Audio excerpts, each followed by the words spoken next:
Magandang pasok ng kita ngayong buwan. Ngunit kailangan pa natin mag-ipon. Marami pa tayong proyekto. Meron akong naisip na suggestion, sir. Paano kung babaan natin ang tax and liabilities para mas maging mabilis at magaan para sa ating lahat? Pero, illegal at unethical yun. Baka makasuha ng kumpanya. Pag-iisipan ko. Mark, narinig mo ba yung gusto nang gawin? Gusto nilang dayain yung records. Oo, pero paano kung magsalita tayo? Baka mawalan tayong trabaho niyan. Kung mananahimik tayo, baka mas malalang mangyayari pag nalaman ng gobyerno. Ang dami niyo pala nalalaman.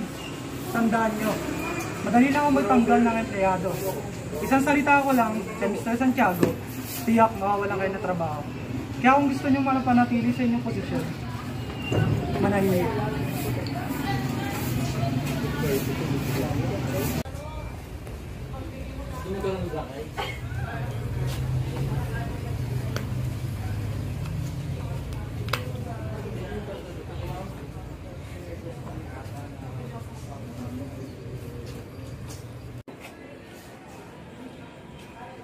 Kung mananahimik ako, ligtas ang trabaho ko. Pero, mali eh. Kung magsasalita naman ako, baka naman yung mawawala ng trabaho.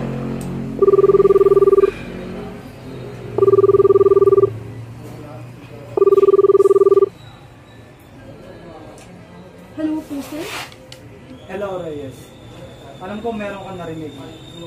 Kung gusto mo manatili sa inyong posisyon, mas makakabuti sa iyo kung mananatili kang tahimik.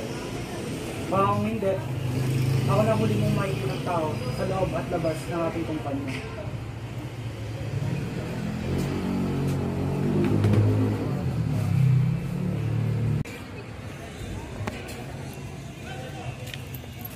Mark, sandali. Narinig ko ang inyong mga bulungan kanina. Kung ayaw niyong masira ang inyong karir, bago pa ito magsimula, mas makakabuti manahimik ka na lang. Kung magsalita ka, sigurado ako na yung huli mong makikita sa ating kumpanya. Lahat rin naman ng tao gumagawa niya ito. Karapatan ko rin yung mga Ma'am Tonyo, halika rito. Bakit po, sir? Kung ano man ang iyong nakita o narinig, kalimutan mo na lang. Ayaw mo naman siguro mawala ng trabaho. Tandaan mo, kahit janitor ka lang, kayang-kaya kitang tanggalin.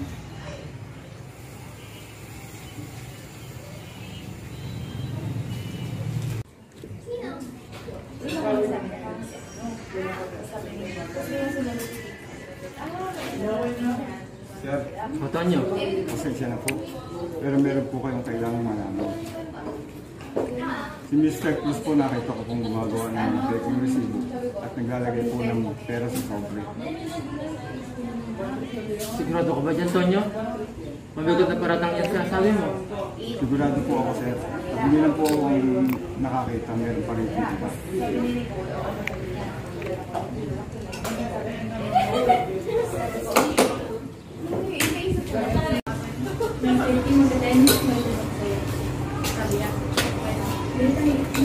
Cruz, nakarating sa akin ng mga balita. Nariyan ang mga resibo. Maliwanag ang mga ebidensya. Kung hindi ka titigil, isusumbong kita sa otoridad. Ngunit sir, hindi mo ako maaaring ganunin lang dahil hindi mo alam ang aking pinagdaanan upang makamit ang aking posisyon na ito. Hindi ko hayaang siraan ang pangalan ng kumpanya. Ihanda ko na ang kaso para sa iyo.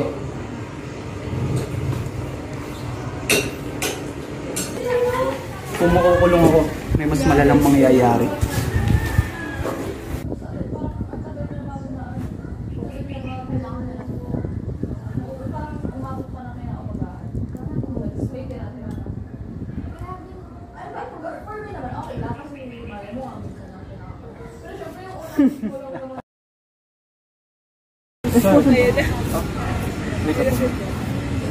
Patawad sa aking mga nagawa. Nais ko lang makabawi ng kaunti. Ito ang aking munting regalo para sa iyo.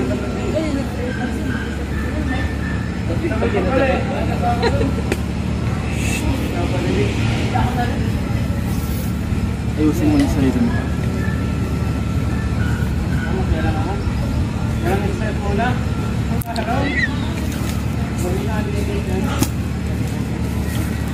Ano to, Cruz?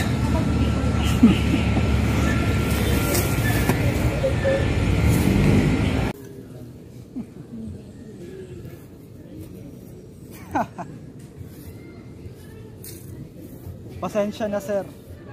Kailangan kong protektahan ng aking sarili.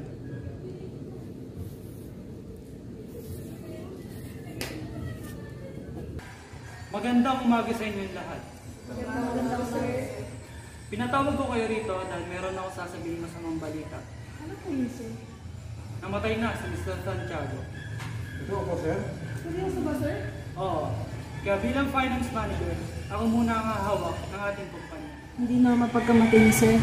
Feeling ko, may kinalaman si Mr. Cruz.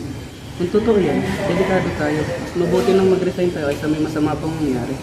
Oo, hindi ko naman kaya magtrabaho sa ilalim ng tamo. Sa resignation letter nyo? Okay na akin. Paano natin papapirmahan ito ng isa? Narinig ko na nais nila mag-resign. Hindi pwede! Dahil paano may papaliwanag sa mga otoridad ang biglaan yung pagkawala? Sir, gusto lang namin makaligtas! Walang aalis! Tandaan nyo na hawak ko lahat ng record nyo. At kahit kailan, maaari ko kayong ituro na may kinalaman sa pagkamatay ni Mr. Santiago. Kaya kung ako sa inyo, magtrabaho at manahimik na lang kayo. Silipin mo sa daksip at makikita sino tapat hindi sapat. Ito yung sinasabi ko.